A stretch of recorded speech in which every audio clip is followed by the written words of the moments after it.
অনেক ইসলামী দল আছে যারা কখনো সংসদ সদস্য নির্বাচিত হতে পারেনি। এর মধ্যে অন্যতম ইসলামী আন্দোলন বাংলাদেশ। আওয়ামী লীগকে তারা পেয়ারের সংগঠন মানত, এমন মন্তব্য করেন বিএনপির ভাইস চেয়ারম্যান শামসুজ্জামান দুদু। ৯ আগস্ট চুয়াডাঙ্গার নিজ বাড়িতে স্থানীয় নেতাকর্মীদের সঙ্গে মতবিনিময় শেষে এসব কথা বলেন তিনি।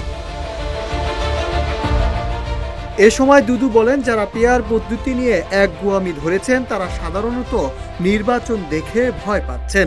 যারা পেয়ার পদ্ধতি চায় তারা যদি মনে করে এটি খুবই জনপ্রিয় বিষয়, তাহলে বিষয়টি তাদের কর্মসূচিতে নিয়ে নির্বাচনে জয়লাভ করে তারপর সিদ্ধান্ত নিক। কেননা এই পদ্ধতি চালুর জন্য সংসদের সংখ্যাগরিষ্ঠতা লাগবে। ওয়ালটন এখন দেশের সীমানা পেরিয়ে পৌঁছে গিয়েছে 50টিরও বেশি দেশে। ওয়ালটন, ঘরে ঘরে, বিশ্বজুড়ে।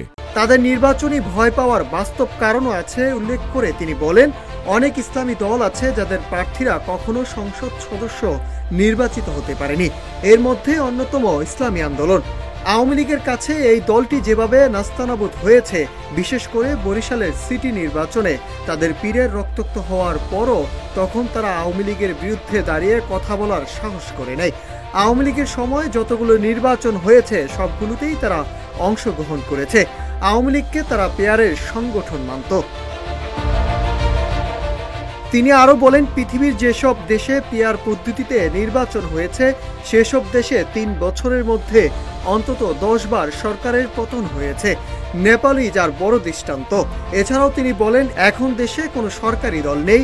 অন্তর্বর্তী সরকারের সময় যদি কোনো রাজনৈতিক দল নির্বাচনে অংশ নিতে না পারে তাহলে এটি হবে তাদের জন্য ব্যর্থতা। Nahid Hasan, news desk, Ittefaq.